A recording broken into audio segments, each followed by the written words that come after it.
Hey, so just a quick extra video because I realised in my other video I gave some dates and stuff for my interview and acceptance and that lot, but I didn't really talk anything about it. So I thought I'd just merge two videos together.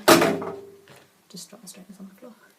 I thought I'd merge two videos together and put a bit about the interview process and my acceptance. So I already said that I put in my application almost as soon as I got back from my last programme last year. So it was 29th of August. Oh yeah, just programme guide, you get this on check-in, and it's quite good because I used it quite a lot to write stuff down in.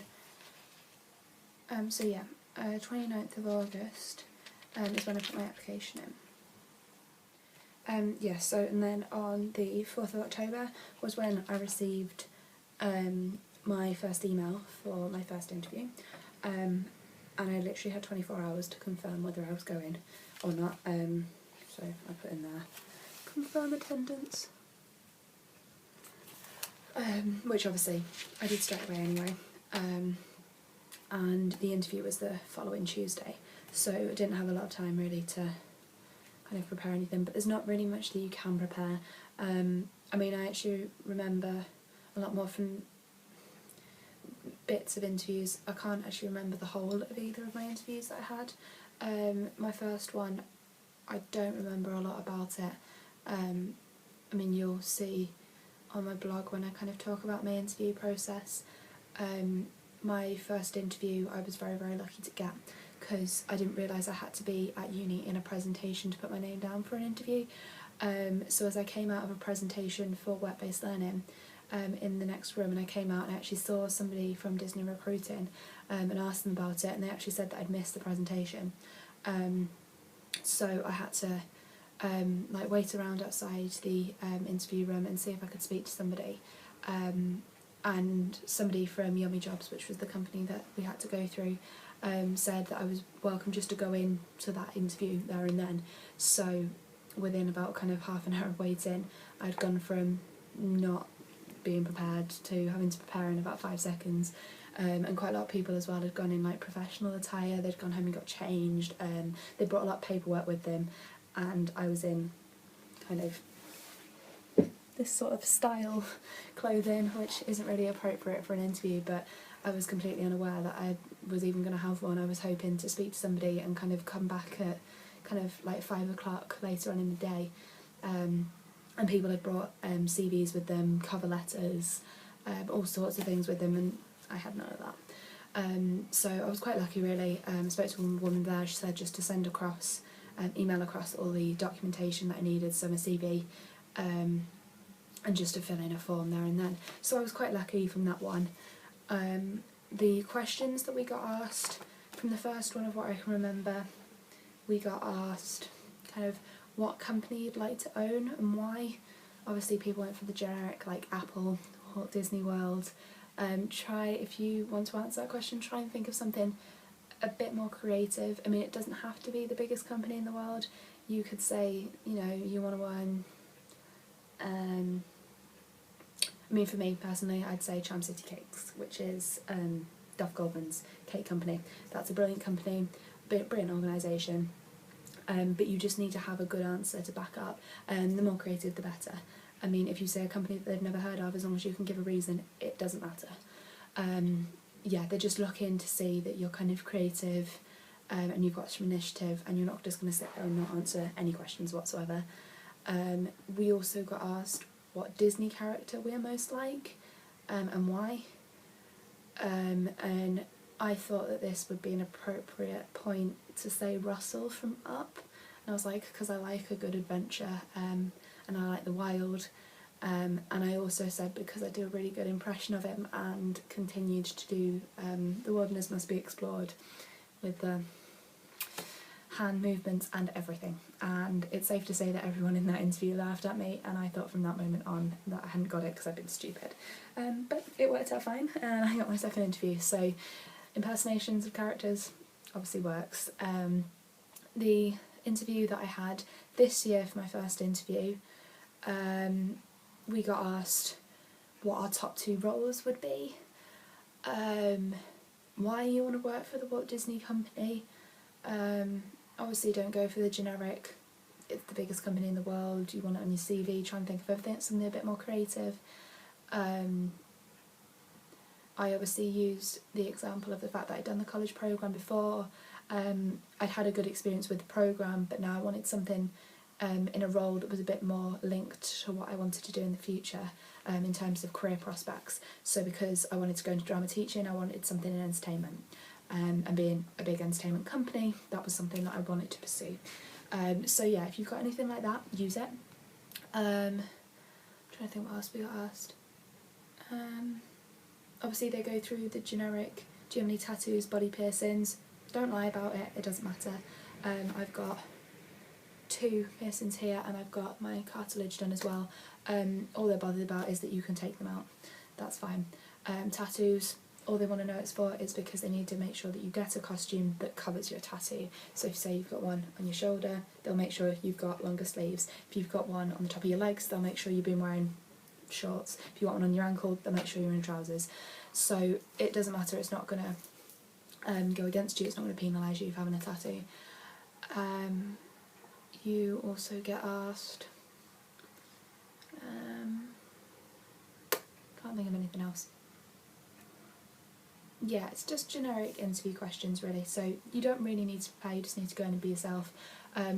This time I had my interview, they actually went round the table and asked everybody to answer each of the questions, which is quite good, whereas the year before it was kind of a hands up basis, so you didn't actually get to answer every single question.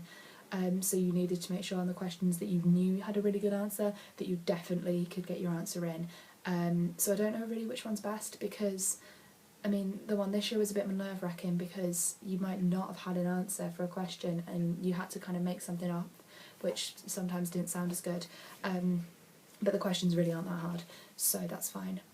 The second interview is a one-to-one, so you obviously have to answer every single question. This year it was a little bit more different for me because all of my questions were directed at the fact that I wanted to be a character performer, and that was the only role that I'd applied for.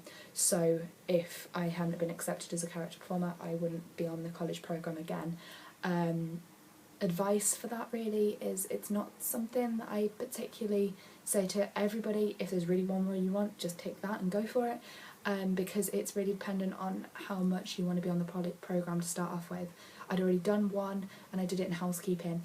I didn't enjoy my role as much as I thought I would, because it's really hard work. It's a lot of individual working, not a lot of guest contact. Sometimes you can get a bit lonely, but overall, you know, you get to make towel animals, which I've got some up there, if you can see them. Yeah, so yeah, I mean there's ups and downs to everything, but really what I wanted to do is I wanted to be working into the entertainment sector this year. So I applied solely to be a character performer. So the woman that interviewed me directed all of my questions at that and asked me why I wanted to be a character performer. As a character performer and myself, what could I bring to the company that maybe not everybody else has? She gave me a scenario, because I would be friends with Pluto. She asked me of the scenario where a little child pulls Pluto's tail, and how would I, when I'm hanging out with Pluto, react to that. And so I had to say how I'd react to that scenario. Then I got measured to Disney height and I was 5'8" and 3/4. So yeah, bang on Pluto height. And I've got a few other friends as well. And yeah, basically just generic entertainment questions for that. So I can't remember what I got asked the year before. Basically I just got asked about kind of my background, what I did, so they've got it on paper, they want to kind of hear you speak about it and see that you've got a passion for your subject and you're dedicated. I'm realising that I'm like very, very sunny right now. yeah, they want to see dedication, they want to see commitment, they want to see passion. So if you can show that you've got all of that for the subject you're doing, then brilliant. They also want to see that you have a commitment and dedication to the company as well, that you're not just kind of doing the programme because you want to go on holiday for 3 months to Florida. They want to know that if you're going to be coming on the programme, that you are going to work, and you're going to work hard in the role that you're given. So yeah.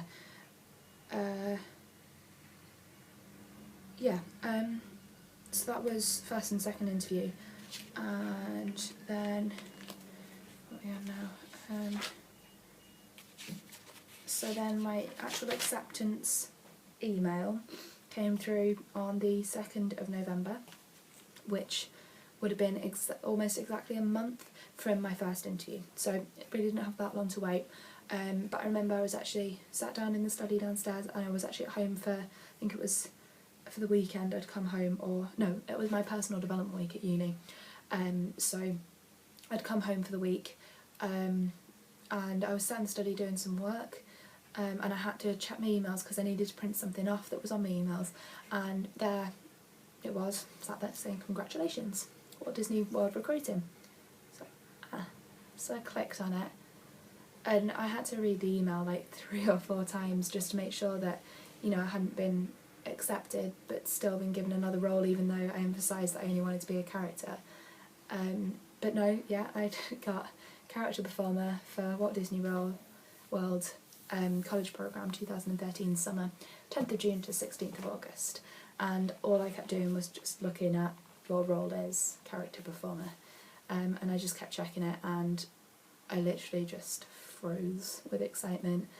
I kind of took about 5 minutes maybe to compose myself, because although I was excited, I kind of wanted to cry and I wanted to laugh, and it was all mixed emotions. So I took like 5-10 minutes to compose myself before I actually went through into the living room to actually tell my mum that I'd been accepted and that I was going to be a character performer for the summer.